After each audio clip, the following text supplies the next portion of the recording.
పరమైనటువంటి గౌరవ భృతి ఇచ్చేది లేదు. మతాలను ఆధారంగా చేసుకొని ఎవరికి గౌరవ భృతి ఇవ్వాల్సినటువంటి అవసరం లేదు అనేటువంటి అభిప్రాయానికి రాష్ట్ర ప్రభుత్వాలు వచ్చేస్తున్నాయి. ఆ రాష్ట్ర ప్రభుత్వాలు ఎలాంటివి అంటే బీజేపీ పాలిత రాష్ట్రాలు. దాంట్లో ప్రధానమైనది ఏంటంటే గుజరాత్లో కొత్తగా ముఖ్యమంత్రి అయినటువంటి సువేందు ఇప్పుడు సంచలనమైన నిర్ణయం తీసుకున్నాడు. ఇప్పటి వరకు భృతి కింద ఇస్తున్నటువంటి ఇమాములకు ఇస్తున్నటువంటి 3,000 రూపాయలు, మౌజములకు ఇస్తున్నటువంటి 2,000 రూపాయలు, అర్చకులకు ఇస్తున్నటువంటి 2,000 రూపాయలు, వీటన్నిటిని రద్దు చేసేసాడు సువేందు అధికారి. మతపరమైనటువంటి వాళ్ళకి మతపరమైనటువంటి భృతులు ఉండవు అని చెప్పి చాలా క్లియర్గా చెప్పేశాడు ఆయన.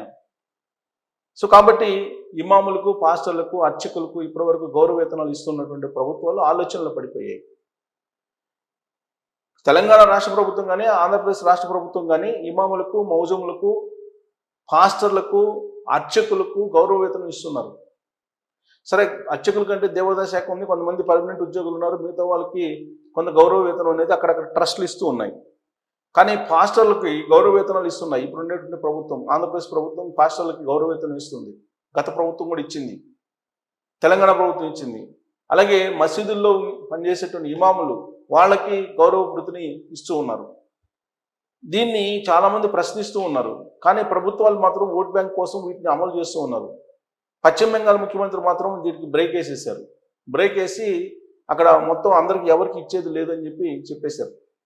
కాకపోతే సంక్షేమ పథకాలు అమలు అవుతాయి అని చెప్పారు. సంక్షేమ పథకాలు irrespective of caste, religion, breed వీటన్నిటికీ అతీతంగా సంక్షేమ పథకాలు అమలు అవుతాయి.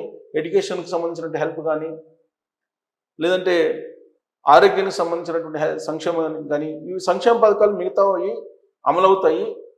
కానీ మతపరంగా ఇచ్చేటువంటి భృతి ఏదైతే ఉందో ఆ భృతి మతపరంగా ఇచ్చేటువంటి భృతి చెల్లదు అని చెప్పి అన్నారు.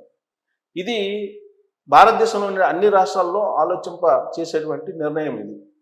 ఎందుకంటే కాంగ్రెస్ పార్టీ ప్రభుత్వాలు ఉండేది కర్ణాటక, తెలంగాణ, తాజా